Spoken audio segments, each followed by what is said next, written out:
bahay namin, sinira ng bagyo. Ayan, mga sasakyan. Yung mistulang nawala na.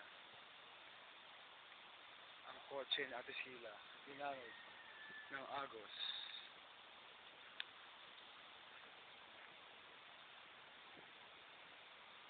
Ayan. Tapos padala mo sa ABCBE. Ha? Padala mo ron. Huwag niyo matatanggal ito. Ayan.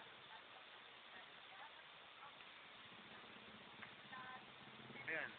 Ang aming truck. Ang truck ng kapitan ng barangay. Tumumba sa harapan ng bahay namin.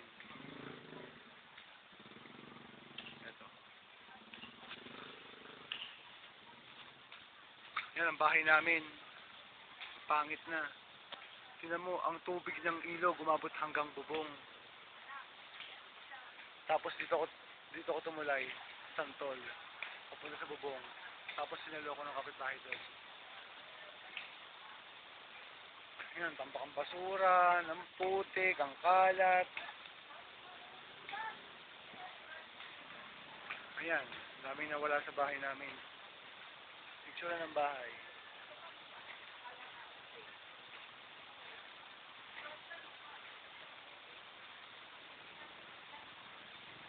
Sira. Yan ang dilubyo ng bagyong nakaraan.